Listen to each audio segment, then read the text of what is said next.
hier, nous avons commencé à parler.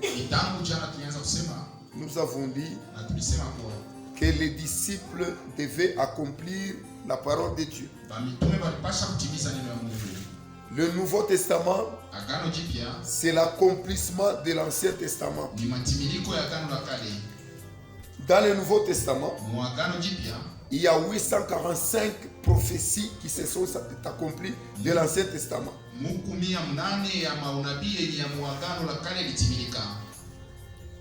Et c'est ce qui constitue la doctrine, l'enseignement que les apôtres avaient. Jésus, quand il est venu lui-même, c'était pour que sur la terre, chaque personne qui croit puisse agir comme Dieu le voulait. C'est pourquoi avant de quitter la terre, il a dit, quand le Fils de l'homme viendra, quand il viendra pour enlever l'épouse, trouvera-t-il la foi sur la terre? C'est à nous de répondre à cette question. Les catholiques diront, c'est notre foi. Les méthodistes diront, c'est notre foi. Les pentecôtistes diront, c'est notre foi. Mais la vraie foi doit être semblable à la foi apostolique.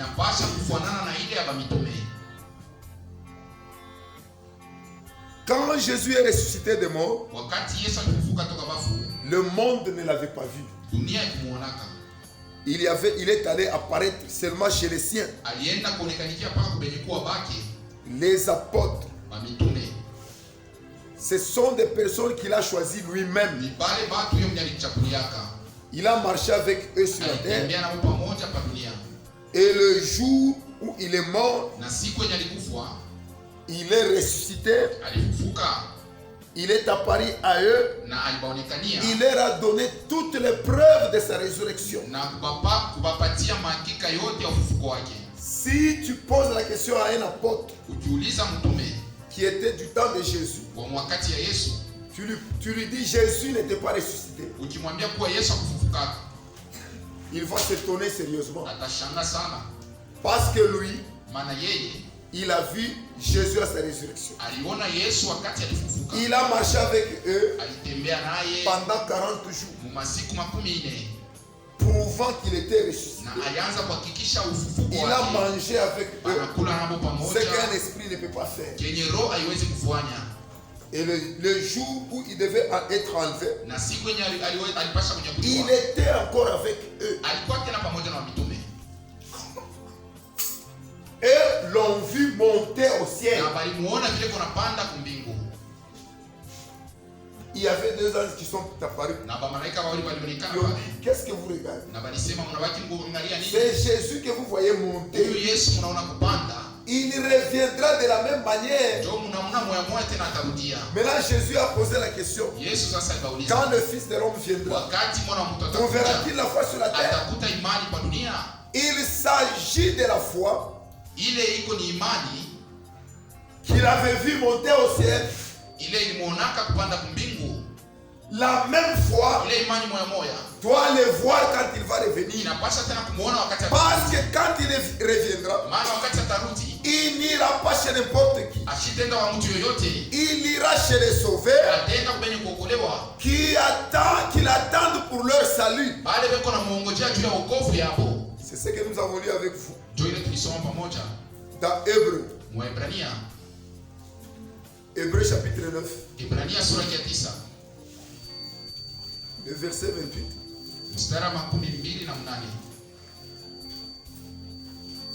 De même Christ, qui s'est offert une seule fois pour les péchés, pour porter les péchés de beaucoup d'hommes, apparaîtra sans péché une seconde fois à ceux qui l'attendent pour leur salut. ceux qui l'attendent pour leur salut auront la même foi que ceux qui l'ont vu quand ils montaient. Amen. Lisons dans Actes chapitre 2. Nous allons lire le premier verset jusqu'au troisième verset.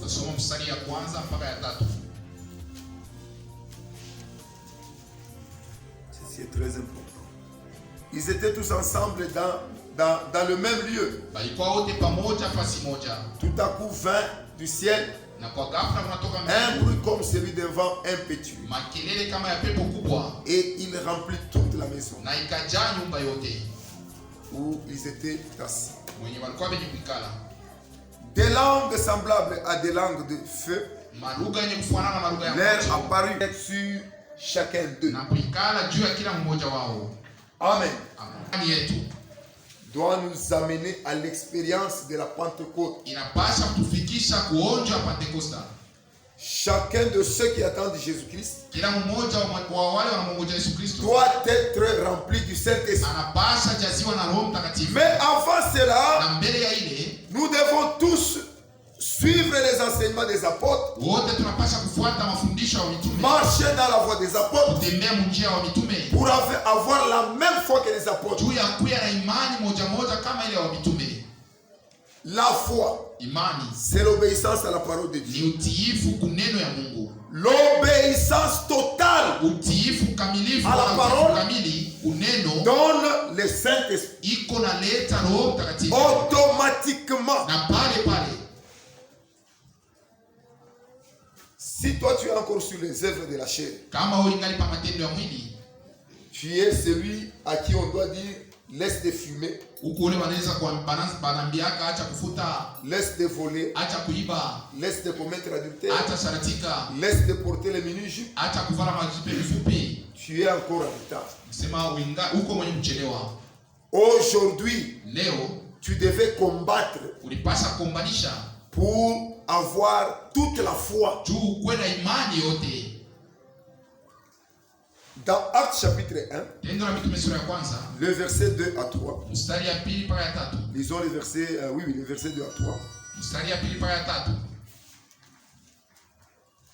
Je commence par la première partie, une partie de verset 1. Jésus a commencé de faire je commence par le début. Et tout ce que Jésus a commencé de faire et d'enseigner dès le commencement jusqu'au jour où il fut enlevé du ciel. Après avoir donné ses ordres par le Saint-Esprit aux apôtres qu'il avait choisis. Amen. Jésus a choisi les apôtres. Il leur a donné des ordres. Il leur a donné des enseignements jusqu'au jour où il devait être enlevé. Après qu'il eut souffert, il leur apparut vivant et il leur a donné, il leur en donnant plusieurs preuves, se montrant à eux pendant 40 jours et parlant des choses qui concernaient le royaume de Dieu. Amen. Il a marché avec eux. Il leur a montré tout ce qui concernait le royaume de Dieu. Il est arrivé à dire, celui qui vous écoute m'écoute. Dans Luc, chapitre 10, le verset 16. Luc 10, verset 16. Il dit, celui qui vous écoute m'écoute, et celui qui vous rejette me rejette. Jésus, quand il a dit ça, il a vu qu'ils ont bien compris ce qu'il disait. disait. Aliona kusema balielewa mzuri kenye alikuwa anasema. C'est pourquoi il a déclaré de cette manière. Kwa maana alisema mwenye namuna. Aujourd'hui, leo le Saint-Esprit Roho Mtakatifu doit déclarer la même chose. Inapaswa na kusema kitu au véritable croyant. Uaminifu wa kweli. Et celui qui me rejette celui qui m'a envoyé. Na ula ananikatala, anakatala ula alinituma. Amen. C'est pourquoi ni kwa maana tout ce que les apôtres faisaient, yote leo mitume walikuwa wanafanya, était venu ilikuja tout droit du Seigneur lui-même. Ilitoka ni kwa Bwana mwenyewe. Et ils sont les modèles à suivre. Na ni bao wanakuwa mfano ya kufuata. Aujourd'hui les églises leo makanisa font différemment de ce que les apôtres faisaient. Ikuna pinganisha vile wa mitume walikuwa wanafanyaka. Pourquoi? Juu ya nini? Parce que lors de la persécution de l'église, maana wakati ya kutesa kwa kanisa, en l'an 70 quand Titus est entré, mwile mwaka wa 17 wakati ule Titus aliingia, ils ont renversé Jérusalem, baliangusha Yerusalema, ils ont écroulé le temple, na balivunja hekalu, et ils ont commencé la persécution. Na balianza kuteswa. Tous les disciples commençaient à se disperser. Kuteswa ba mitume na ba mitume balianza kuzambalala. Vers l'an 350, na mwaka wa 350, au niveau de Vatican, kule ku Vatican, au concile appelé concile de Nicée, ile ushauri ya makanisa, c'était une réunion des catholiques. Ilikuwa ni mkusanyiko ya Katolika. Le catholique de la Rome païenne. Sema ile Katolika ya Roma ya pagano. Ils se sont introduits balijiingiza avec leurs théologiens na majifunzo yao pour changer la doctrine des apôtres. Juu ya kubadilisha mafundisho ya mitume. Ils ont pris les écritures banabeba maandiko et les livres que les apôtres ont écrits. Na vitabu ile wa mitume baliandika. Ils ont caché cela. Banabificha. Ils ont gardé dans les manuscrits des historiens. Banabifuchika. Et ils ont commencé à persécuter les chrétiens. Na bananza kuteswa wa Kristo. C'est ainsi qu'ils ont tué beaucoup de chrétiens. Na ni pale baliua wa Kristo mingi. En commençant par les apôtres. Kuanzia kwa mitume qui étaient pendus. Bale bengine qui étaient décapités. Bengine walibakata qui bichwa. étaient brûlés. Bengine walibachoma. Et la parole de Dieu commençait à disparaître. Na neno ya Mungu ilianza kushirika. Dans l'âge d'Éphèse, kizazi ya Efeso, qui était l'âge de lion, ilikuwa kizazi ya simba, où la parole était pure, mule neno ilikuwa safi, sans mélange, ya bila kuchanga, où les apôtres eux-mêmes ont prêché, na mule ba mitume benyo walihubiri, la parole était pure. Neno ilikuwa safi. Dans l'âge de Smyrne, kizazi ya Smyrne, à cause de la persécution, kwa ajili ya kuteswa, il y avait eu des modifications kulikuwa vitu vile walibadilisha, qui venaient de la pression de la Rome païenne, vile vilitoka kwa mkazo ya Roma kipagano, qui fait aujourd'hui l'église catholique, yenye kufanya kanisa ya Katolika leo, qui est devenue la Rome papale, na inakuya Roma ya kipapa. Ils ont commencé à persécuter les gens pour introduire leur doctrine. Ils ont donné à Marie le nom de Vénus. Ce sont les planètes. À Pierre le nom de Jupiter. Ils ont remplacé par leur adoration des idoles en les représentant par des statuettes. Pour adorer quelqu'un ou bien pour demander à quelqu'un la prière, il faut avoir sa statue. Ça c'est l'adoration païenne. Et la parole de Dieu a disparu dans les âges de l'église. Arrivé à l'âge de Thyatire, c'est l'âge qui était très sombre. C'est l'âge très sombre.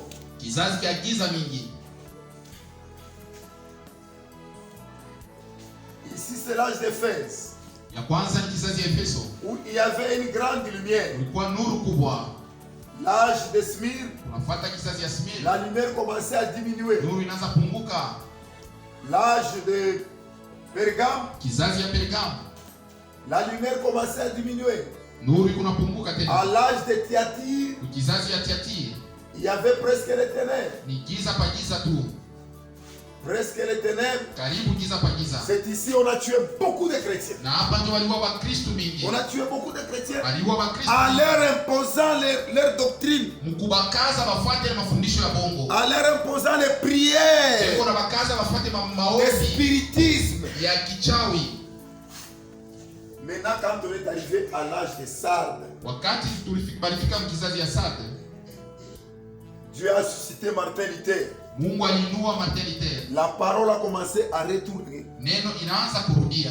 Il a utilisé la parole d'Habakkuk. Alitumikisha ile neno ya Habakuki. Il dit le juste vivra par la foi. Yenye kusema kwa benye yake bataishi kupitia imani. C'est la même parole que Paul a utilisée dans Romains chapitre 1 verset 17. Na njoo ile tena Paulo alitumia mwa Roma sura ya kwanza 17. Et lui, il a pris cela comme module ou bien comme base de sa doctrine. Naye alibeba ile kama msingi ya mafundisho yake. Il disait le juste vivra par la foi. Alisema benye yake bataishi kwa imani. Ainsi que Dieu a commencé à remettre l'église. Na ni pale Mungu alianza kurudisha kanisa. C'était l'âge de la justification. Ilikuwa ni kizazi ya kuhesabiwa haki. Maintenant Wesley est venu. Na Wesley naye alikuja. La lumière commençait à revenir. Nuru inaanza kurudi.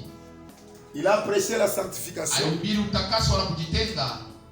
Ensuite, na kisha l'âge des pentecôtistes est arrivé. Kizazi ya wapenta kilifika.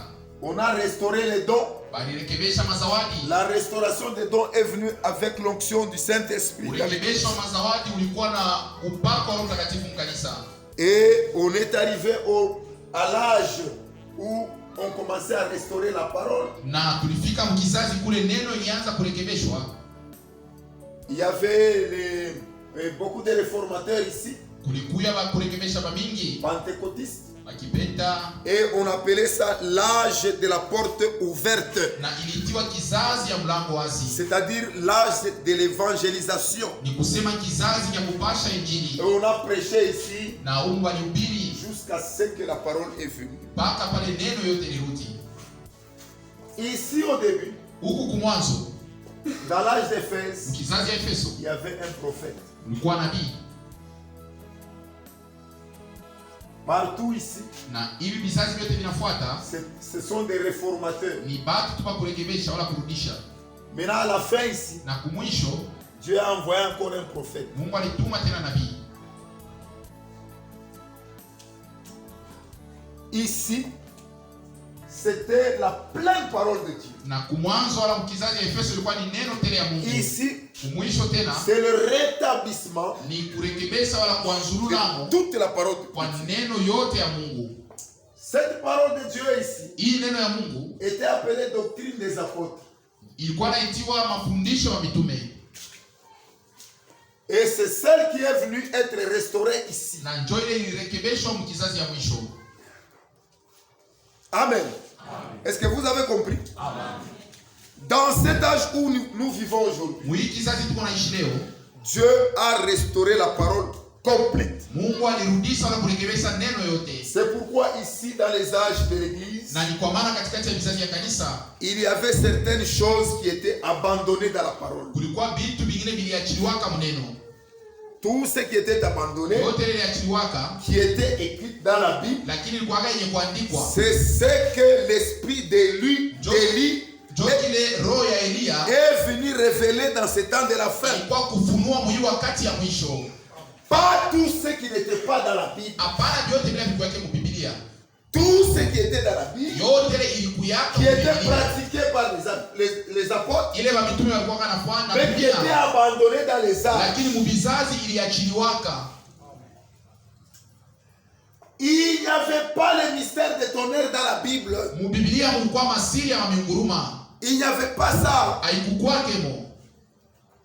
On n'est pas, le prophète n'est pas venu révéler les mystères de ces tonnerres. Parce que cela n'existe pas dans la Bible. Ce sont les pratiques des apôtres qui ont été jetés à cause de la persécution par la Rome païenne qui est devenue la Rome papale, qui est devenue un esprit religieux aujourd'hui. C'est cette parole qui doit être restaurée. Jo ile neno inapaswa rekebishwa. Quand cette parole est restaurée totalement, ceux qui croiront cette parole, ils auront la foi des apôtres. Amen. C'est cette foi-là dont Jésus disait, quand il viendra, est-ce qu'il trouvera cette foi-là? Nous sommes dans Luc. Luc chapitre 18. Je vais lire à partir du début un peu en vitesse pour que vous compreniez de quoi il s'agit. Jésus leur adressa une parabole pour montrer qu'il faut toujours prier et ne point se relâcher.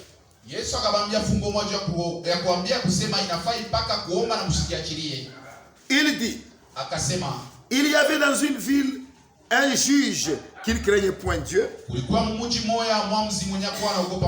et qui n'avait point d'égard pour personne. Et il y avait aussi dans cette ville une veuve qui venait lui dire, fais-moi justice de ma partie adverse.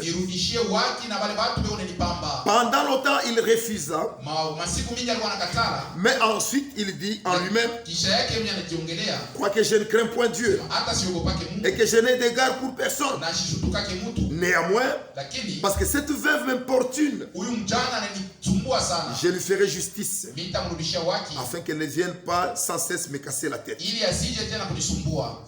Le Seigneur ajouta, entendez ces juges ces juges uniques,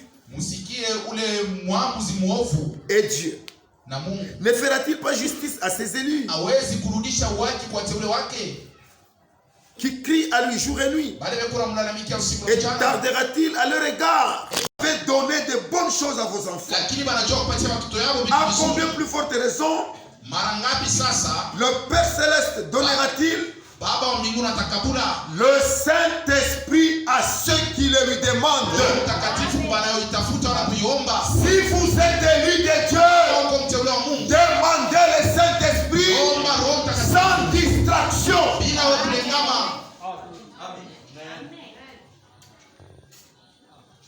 Si quelqu'un est né et il marche, on veut lui arracher la vie, connaissant l'importance de la vie, il va refuser. Mais pour naître dans le corps de Christ, pour entrer dans le corps de Christ, il faut le baptême du Saint-Esprit. D'abord, par la nouvelle naissance, tu as goûté, tu as expérimenté la vie éternelle. Si on veut t'arracher cette vie éternelle, tu ne vas pas accepter. C'est cette vie éternelle qui démontre que le baptême du Saint-Esprit est très important.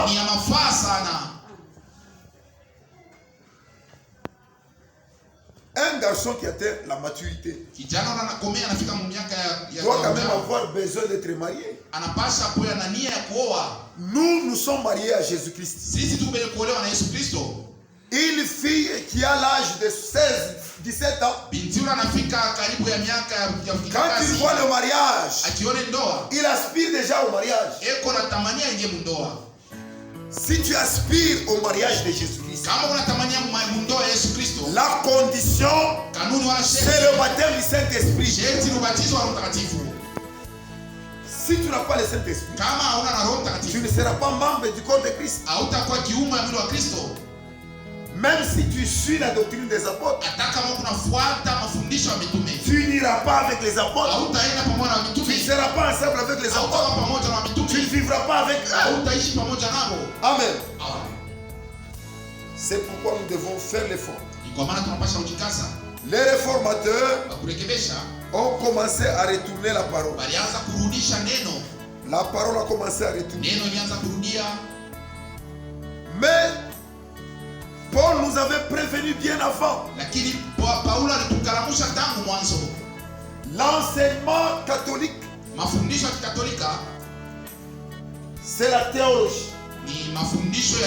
Pour apprendre la théologie, il faut apprendre la philosophie.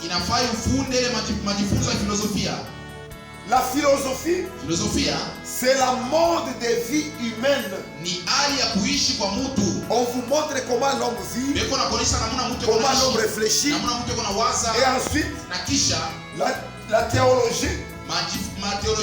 On vous enseigne la divinité. Comment l'homme d'abord raisonne, c'est la théologie, la philosophie. Maintenant, comment l'homme, c'est comment Dieu raisonne, c'est ça la divinité. Tout cela, la Bible appelle, c'est un blasphème. Amen. Toi, une goutte dans l'océan, une goutte d'eau, comment tu peux étudier l'océan? C'est impossible. Dieu, il est l'océan. Les gens qui ont existé sur la terre, tout celui qui a vécu sur la terre, la vie qu'il avait appartient à Dieu. Mais depuis que Adam a existé, jusqu'à aujourd'hui, combien d'hommes ont vécu sur la terre? Cet esprit que chacun possédait, ça vient de l'océan. Maintenant toi, une seule goutte, comment tu peux étudier l'océan? C'est pratiquement impossible. Ça, c'est jouer avec Dieu. C'est blasphème. C'est pourquoi quand un théologien vient, ne discute même pas avec lui. Paul nous avait prévenu cela dans Colossiens, chapitre 2. Si nous voulons être comme les apôtres, nous devons accepter ce que Paul disait. Parce que Paul était l'apôtre des païens.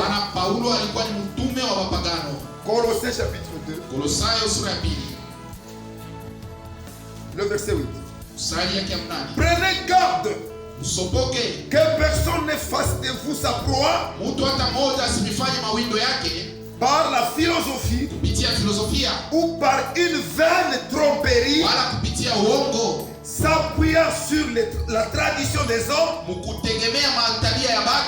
sur les principes élémentaires du monde et non sur Christ. Amen.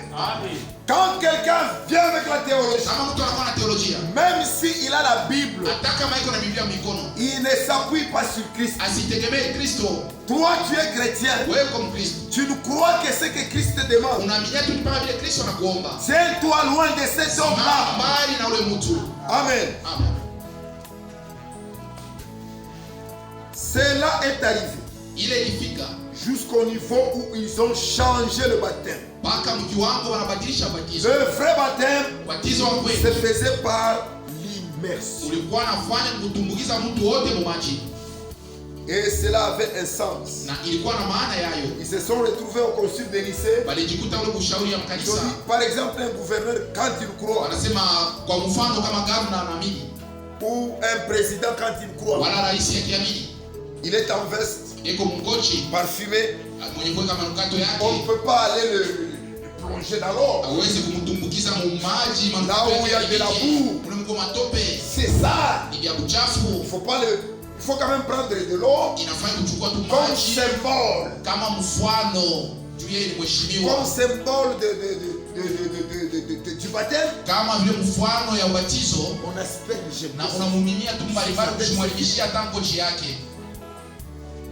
ils ont regardé. D'après eux, ils ont trouvé que c'était et ils ont adopté ça. Ils ont dit, ben, Marie, à la fête de quoi à la fête là-bas, de tabernacle, il n'y avait pas de vin. Elle a dit, allez dire à Jésus, il sait ce qu'il fera. Allez lui demander seulement. Il fera quelque chose. Dites-lui que c'est moi qui vous dis. Ils vont là-bas. Ils ont dit à Jésus. Jésus a regardé. C'est un domaine spirituel. Asema hii mambo ya kiroho. Il n'y a rien à faire avec toi. Hapana cha kufanya na wewe. Il l'a appelé femme. Anamuita mke. Qu'y a-t-il entre toi et moi? Iko katikati yako nami. Mon heure n'est pas encore venue. Wakati yangu yo bado kufika. Mais il devait faire ça. Lakini alipaswa kuifanya. Il leur a dit. Anamwambia, allez. Mwende. Où est-ce que vous avez mis le vin? Ni wapi mliweka vinyo? Ils ont dit dans ces fûts là. Asema mwile matuku. Ils ont dit, non, il a dit remplissez les muijaze na maji. Ils sont allés, ils ont rempli de l'eau. Wanaenda banayaja mu maji. Ils sont venus lui dire, nous avons rempli de l'eau. Wanakuwa kumjua kwa tunayaja mu maji. Vous avez fini. Asema mnamaliza. Prenez ça, donnez aux gens. Asema mukabule watu. Alléluia! C'est fini. Prenez, donnez aux gens. Mukabule tu watu. Ils sont allés là-bas. Banaenda pale. Comment est-ce qu'ils vont prendre? Namuna kani tutakabula watu maji. Ils murmuraient entre eux. Balikuwa na semeza vya chini katikati hapo. Ils sont allés là-bas. Banaenda mbele pale. L'un d'eux dit, mmoja anasema tupime mbele. Ils ont goûté. Banapima. Mais ça c'est du bon vin. Sema ni vinyo mzuri. On devait commencer par partager ces Pasa kuanzia kumbe kukabula hii ya mzuri. avant que les gens ne s'enivent. Mbele ya watu bashilewe. Maintenant ils sont déjà ivres. Sasa watu washakulewa. C'est bon et très goûtant. Jo hii ya vinyo mzuri na ya vinyo mzuri. À partir de cela, kwanza ile au concile de Nicée, ule kushauri ya Nicée ils ont dit, banasema nous allons commencer à demander à Marie. Sisi tutaanza kumwomba Maria. Comme ça, Marie, quand il va parler à Jésus, sasa Maria yakimwambia Yesu là au ciel, ule kumbingu Jésus ne va pas refuser. Yesu ashitakatala. Jésus va accepter directement. Hata kama wakati ya Yesu yatachika tu. Ça c'est la philosophie. Ile ni filosofia. Ça n'a rien à voir avec Dieu. Bila nimwangalia hata kumwangalia Mungu. Il y a un seul kuko tu mmoja médiateur mpatanizi entre Dieu et les hommes. Katikati ya Mungu na watu. C'est Jésus-Christ. Ni Yesu Kristo. Amen. Amen. Ces histoires de Marie et autres, ça existe vya Maria na vingine dans 1 Timothée chapitre 2. Mwa Timotheo kwanza sura ya 2.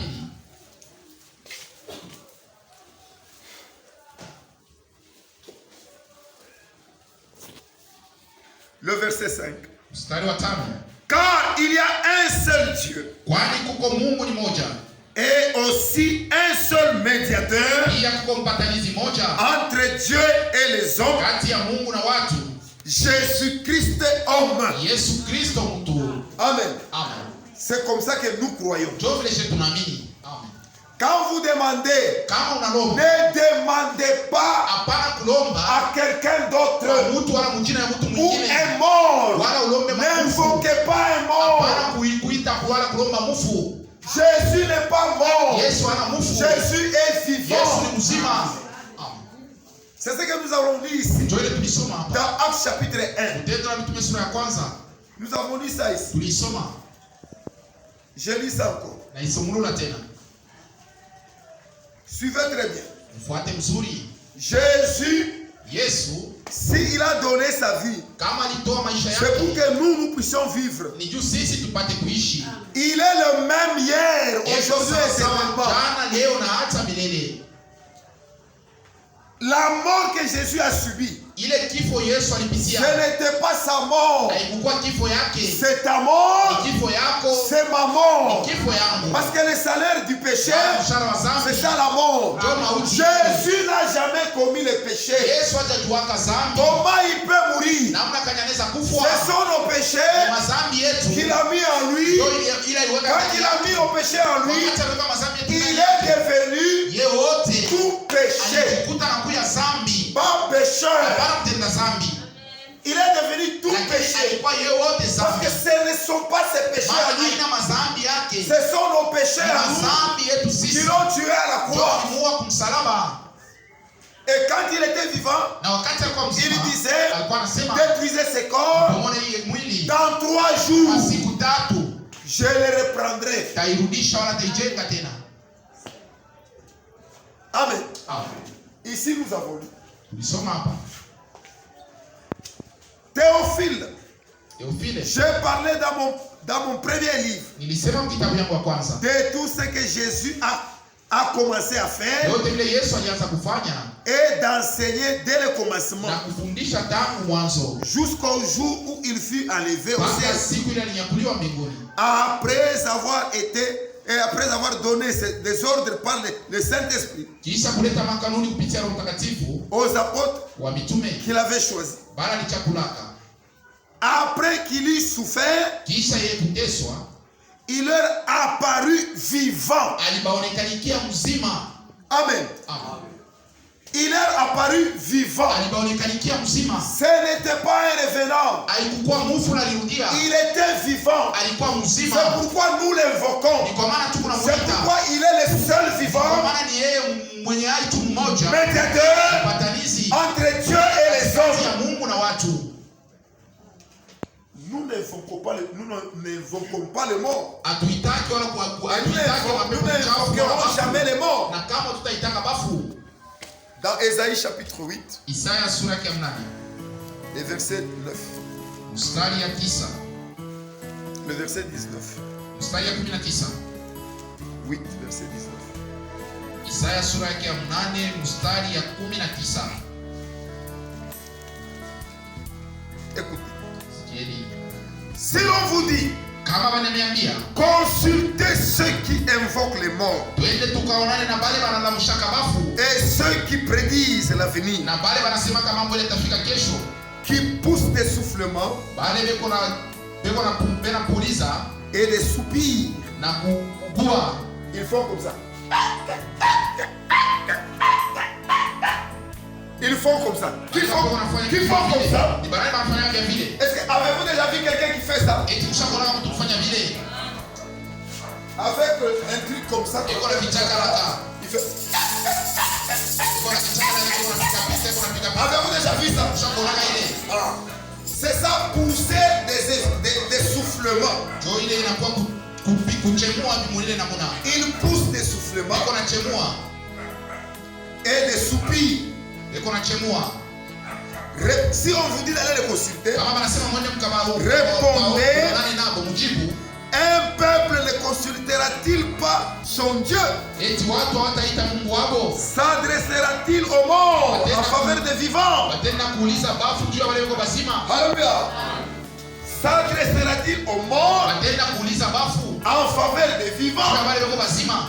Maintenant, là, on dit Sasa pale wanasema Jésus, il est apparu vivant. Yesu alionekana mzima. C'est pourquoi lui n'est pas Ni mort. kwa maana yeye ana mwenye kufwa. Il est le premier-né Yeye ni mzaliwa wa entre kwanza les morts. katikati ya wafu. Il a dit, Alisema celui qui croit en moi, niamini il vivra quand même il serait mort. hata kama anakufa ataishi. Déjà maintenant, Sasa si vous croyez à moi, unaniaminia vous avez la vie éternelle. uko na uzima wa milele. Quand nous sommes là, Hivi tuko hapa nous sommes déjà morts. Là, tuko benye kufa ndani ya Yesu Kristo. vous comprenez? Unaelewa? Mais nous vivons. Lakini tuko naishi. C'est pourquoi Ni kwa maana lui, il est vivant. yeye iko mzima Nous l'invoquons na tuko na et il nous mwita répond. na iko na tujibu. Amen. Nous n'invoquerons jamais les morts. Kamwe hatutaita wala kuuliza bafu. Mon frère, Bana ndugu Toi qui yangu, es ici. wewe uko hapa. même si les choses te compliquent, Hata mambo yanakusonga, n'ose jamais d'aller consulter les défunts. kama usipime kwenda kwa wafumu. Les défunts Wafumu vont consulter les morts. walitaka kulamusha bafu. Dieu refuse cela. Mungu anakatala ile mambo. Si tu fais cela, Kufanya ile mambo tu es dans l'abomination à uko l'éternel. machukizo mbele ya Mungu. Ma soeur, même si tu as un problème Hata uko na mambo très compliqué, ya nguvu, ne va jamais chez les défunts. kama usiende kwa wafumu. Les défunts Wafumu vont consulter les morts. wanataka kulamusha bafu Et ils consultent les morts na mbele wanauliza bafu en ta faveur. juu yako. Cela, c'est très très très mauvais. Ile ni mbaya sana. Il y a un seul médiateur Uko tu mpatanizi mmoja entre Dieu et les hommes. katikati ya Mungu na C'est watu. Jésus-Christ Yesu Kristo. qui est vivant, Amekuwa le mzima même hier, sawasawa jana, aujourd'hui leo et na éternellement. hata milele. Nous allons nous mettre debout. Tutasimama wima Nous allons prier. na tutaomba. Quiconque a consulté les morts, Wote ule aliuliza bafu, quiconque a consulté les défunts, wote wanaliuliza kwa wafumu, après avoir cru, kisha yeye kuamini, doit confesser cela devant Dieu. anapasa kutubu ile mambo mbele ya Mungu. Même si tu as un problème Hata kama kuna mambo qui te dépasse, yenye kupitia, même si tes péchés hata masafi sont rouges comme du crémoisi, iko nyekundu zaidi, Jésus-Christ, Yesu Kristo il rendra cela ataifanya blanc comme la neige. nyeupe kama theology. Ne va jamais chez les devins. Kama ushende kwa fumu. Si tu as déjà osé une fois, kama ushakupimaka kwa tamana moja, même si c'est ton oncle qui t'a amené, hata ni mtomba yako alikupeleka même si c'est kama, ta tante qui t'a amené, hata ni shangazi yako même si alikupeleka c'est kama, ton grand-père, hata ni kambo ou yako, ta grand-mère, wala kambo yako, ou n'importe quel membre de ta famille. mtu gani wa mjamaa yako. Aujourd'hui, Leo c'est ce qui va t'empêcher ndio pour itakusumbua être baptisé du Saint-Esprit. tushindo kubatizwa na Roho Mtakatifu. Réponds-toi de tout ton cœur. Na moyo wako. Prions tous ensemble. Na tuombe wote pamoja.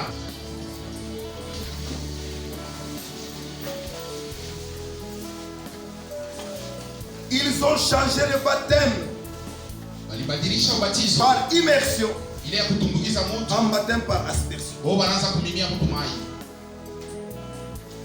Ils ont changé de prière Wanabadilisha maombi en idolâtrie, inakuwa kuabudu sanamu, des images taillées. mabitu yenye kuchonga.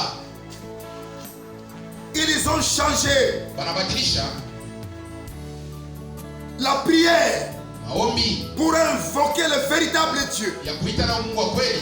Le véritable Dieu Mungu wa kweli est celui qui s'est fait homme ni yule alijifanya pour mtu sauver l'homme. juu ya kuokoa mtu. La rédemption Ukombozi a exigé Dieu ulilazimisha Mungu à devenir l'homme ajifanye mtu pour sauver l'homme. juu aokoe mtu. C'est pourquoi quiconque Kwa maana wote qui veut être sauvé anapenda kuokolewa doit adorer anapaswa kuabudu ce Dieu-là qui est devenu yule l'homme. Mungu alijifanya mtu. Amen. Il est l'unique. Ni mmoja tu ule. Il a un nom. Eko na jina. Mais ils ont changé ce baptême. Lakini balibadilisha ile ubatizo. Le vrai baptême Ubatizo wa kweli. qui engendre les véritables enfants de Dieu. Ule kuna sala watoto wa Mungu. Ils ont transformé ça Wanaibadilisha. en aspersion trinitaire. Inakuya kumimia mtu maji ya Mungu baba Mungu. Moi je n'appelle pas ça baptême. Mimi sitaki ile ubatizo. C'est le soi-disant baptême. Ile iko kama vile ubatizo. C'est l'aspersion Ni kumimia tu. trinitaire. Na kuita baba Mungu tatu. Amen. Amen.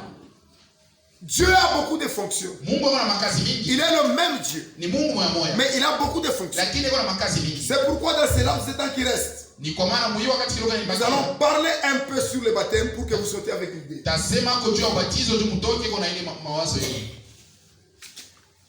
Le baptême, Ubatizo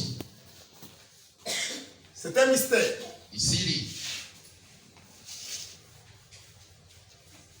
Dieu considère l'homme toujours comme une plante. Mungu anaonaka mtu kama vile mti.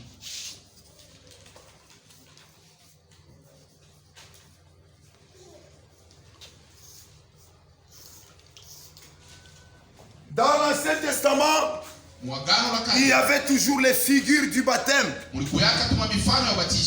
Mais dans le Nouveau Testament, Dieu a amené l'accomplissement. Quand vous lisez dans 1 Corinthiens chapitre 10, à partir du verset 1, 1 Corinthiens 10,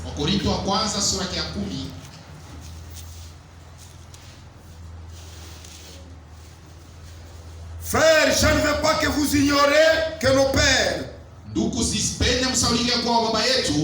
tous été sous la nuée, qu'ils ont tous passé au travers de la mer, qu'ils ont tous été baptisés à Moïse dans la nuée et dans la mer, et ils ont mangé le même aliment spirituel. Ils ont été baptisés. Amen. C'était des figures de baptême. On n'a pas baptisé individuellement. Ils ont traversé la mer. La traversée de la mer manifeste qu'ils sont morts et ils sont ressuscités. Amen. C'est pourquoi Moïse a dit, ces Égyptiens que vous voyez, vous ne les verrez plus jamais. Nous, au travers du baptême, nous sommes morts. Nous ressuscitons de l'autre côté. Amen. Tu ne peux pas traverser par le baptême sans la foi. Quand tu entres sans la foi, tu vas rester un mort. C'est pourquoi les Égyptiens, quand ils ont vu les Israélites passer, ils croyaient qu'ils vont passer aussi. Et quand ils sont arrivés, les péchés qu'ils avaient a entraîné l'autre de part et d'autre de les enfermer et ils étaient morts. Mais les enfants d'Israël étaient passés sains et saufs à sec jusque de l'autre côté. Dieu connaissant cela, il a parlé par son prophète. Ces Égyptiens que vous voyez, vous ne les verrez plus jamais. Ainsi, Dieu nous a dit que mon peuple ne restera jamais dans la confusion. C'est pourquoi, dans le Nouveau Testament, Jésus devait baptiser. Jean-Baptiste devait baptiser dans beaucoup d'eau. Quand la Bible parle de beaucoup d'eau, c'est pour vous signifier que c'est un baptême par immersion. Nous allons lire dans Jean, chapitre 3. Jean chapitre 3 à partir du verset 23. Jean aussi baptisé à Enoch. À Enoch près de Salim. Parce qu'il y avait là beaucoup d'eau. Et on y venait pour être baptisé. Il est entré là où il y avait beaucoup d'eau pour qu'il fasse très bien le baptême. Amen. Et il y avait beaucoup de gens qui venaient pour être baptisés. Car Jean n'avait pas encore été mis en prison. Or, il s'éleva de la part des disciples de Jean une dispute avec un juif touchant la purification.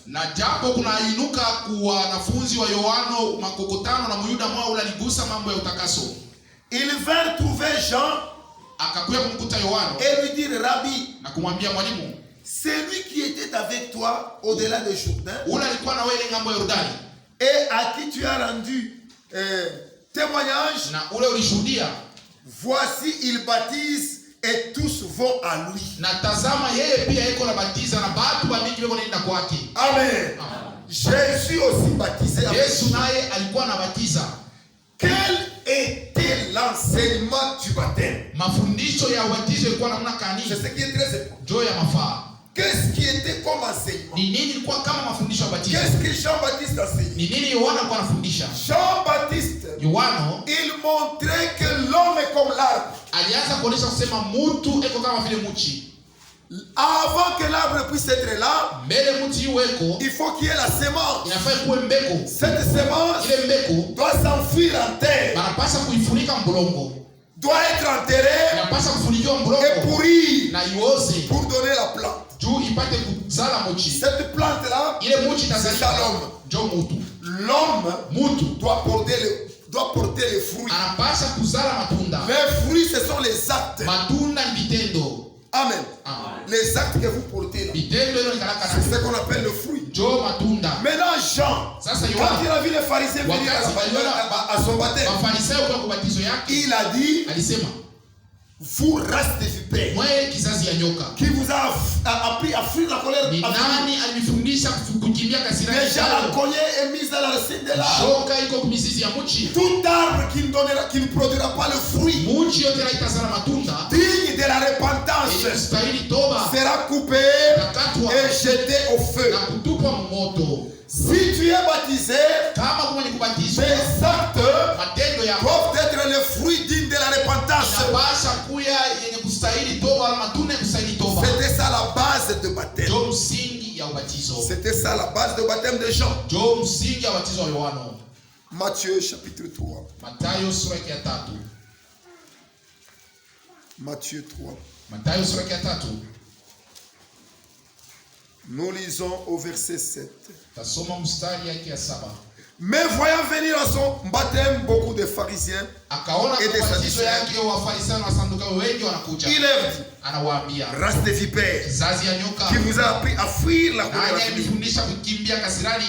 produisez donc le fruit de la repentance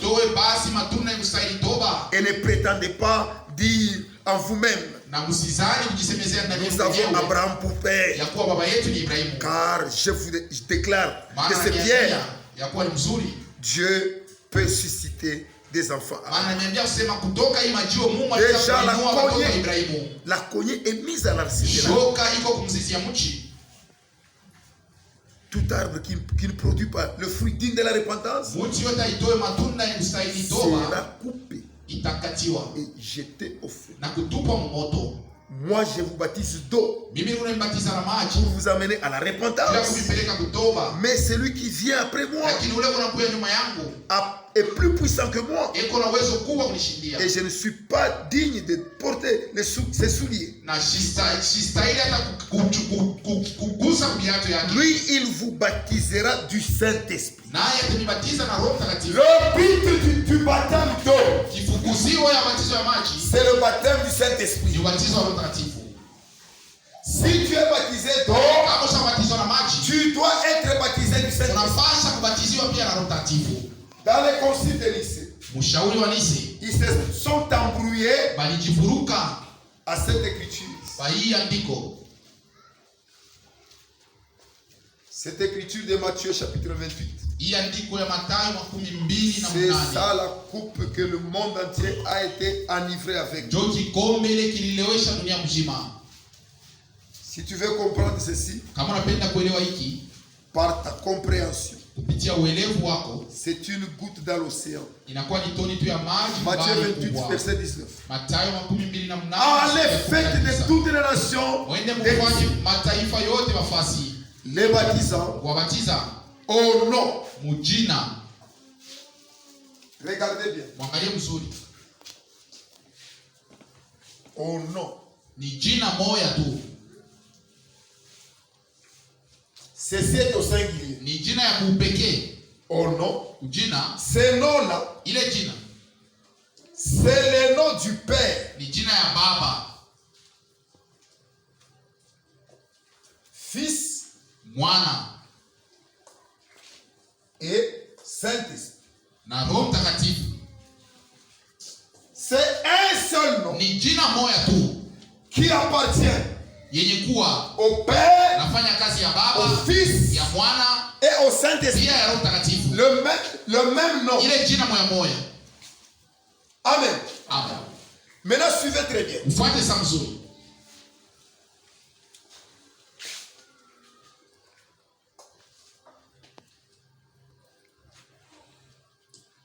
Le baptême, c'est un baptême en un seul nom. Il n'y a pas beaucoup de baptêmes. Il n'y a qu'un seul baptême. Il n'y a qu'une seule fois qui produit un seul baptême. Est-ce que vous comprenez? Si tu n'as pas cette foi-là, ton baptême est faux. Même si on invoque ces noms-là. Mais si tu n'as pas cette foi-là, la foi qui doit donner le vrai baptême, ton baptême est faux. D'où vient la foi? La foi vient de ce que l'on entend. Et ce que l'on entend de la parole de Christ. La parole de Christ, c'est ce que les apôtres ont parlé. Est-ce que vous comprenez? Ephésiens chapitre 4. J'aimerais que vous puissiez bien comprendre ceci. Ephésiens 4.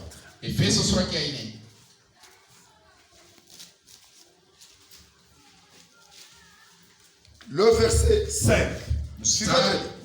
Commençons par le verset 4. Il y a un seul corps, un seul esprit, comme aussi vous avez été appelés à une seule espérance. Kama vile tena mliitiwa kutaraja moja. Par votre vocation. Kwa mwito wenu. Il y a un seul Seigneur. Kuko Bwana moja. Bon, je lis. Il y a un seul Seigneur. Kuko Bwana moja. Une seule foi. Imani moja. Un seul baptême. Ubatizo moja. Un seul Dieu. Mungu moja. Écoutez-moi là bien. Sikia sasa. Un seul Dieu. Mungu moja. Un Père de tous. Na Baba wa vyote. Un seul Dieu. Mungu moja. Et Père de tous. Na Baba wa vyote.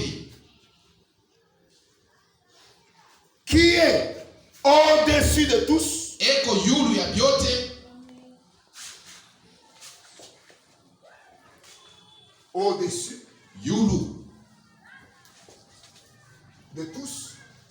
Yulu ya bote. Qui est parmi tous. Eko katikati ya bote. Parmi tous. Katikati ya bote. Et qui est en tous. Na eko ndani ya bote. En tous. Le même Dieu. Ule Mungu moya moya. Un seul Dieu. Mungu moya moya ule. Un Père. Na Baba. De tous. Wa bote. Qui est eko au-dessus de tous. Yulu ya bote. Quand il est au-dessus de tous. Wakati eko yulu ya bote. Suivez bien. Amen. On l'appelle. Beko na muita Seigneur. Bwana.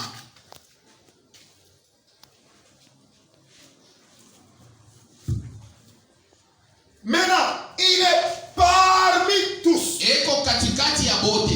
Étant parmi tous. Vile eko katikati ya bote.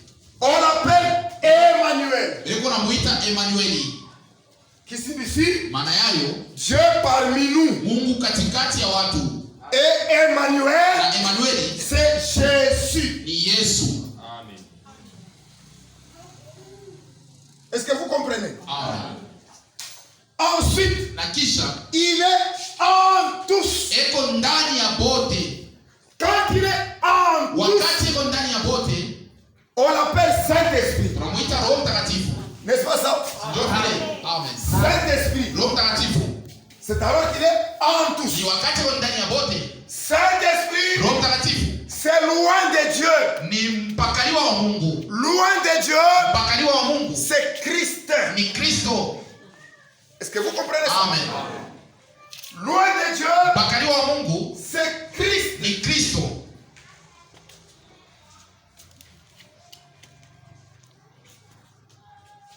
Est-ce que vous avez bien compris?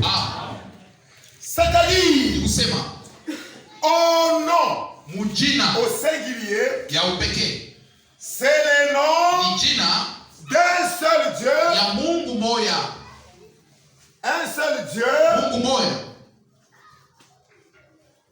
appelé Seigneur ula anaitwa Bwana Jésus-Christ. Yesu Kristo. Est-ce que vous avez compris? Amen. Est-ce que vous avez bien compris? Amen. Est-ce que vous avez bien compris? Amen. Je reprends cette écriture. Narudilia hii andiko. Il y a un seul corps Kuko mwili moja et un seul esprit. na roho moja. Comme vous avez été appelés à une seule espérance Sasa vile mliitiwa kutaraja moja par votre vocation. kupitia mwito wenu. Il y a un seul Seigneur, Kuko Bwana moja, une seule foi, imani moja, un seul baptême, ubatizo moja, un seul Dieu Mungu moja et Père de tous, na Baba wa bote. qui est au-dessus de tous, Eko yulu ya bote, qui est parmi tous eko katikati ya bote, et qui est en tous. na eko ndani ya bote. Ce Dieu-là Ule Mungu s'appelle Seigneur Jésus-Christ. jina yake ni Bwana Yesu Kristo. Qui n'a pas compris? Nani unasielewa? Qui n'a pas compris? Nani Qui asielewa? a compris? Nani anaelewa? Que Dieu vous bénisse. Amen. Nous nous arrêtons par là aujourd'hui. Tunasimamia hapa leo. Demain, Kesho nous allons maintenant comprendre tutaelewa sasa pourquoi les apôtres baptisaient au nom de Jésus-Christ. juu ya nini mitume walikuwa wanabatiza mjina Yesu Kristo. Et nous avons compris na hapa tunaelewa d'où vient le nom du Père, Fils, Saint-Esprit. ni wapi tunatoka jina ya Baba, Mwana, Roho Mtakatifu Dans les églises trinitaires. makanisa ile ya kuabudu wa miungu tatu. C'est au concile de Nicée Ni kule kushauri wa Nicée où la Rome païenne kule Roma ya kipagano a commencé à donner les instructions ianza kuleta maagizo pour changer la Bible juu ya kubadilisha Biblia au concile de Nicée. kule kushauri ya Nicée. Que Dieu vous bénisse pour ce soir. Mungu amebariki juu ya magharibi. Priez Dieu.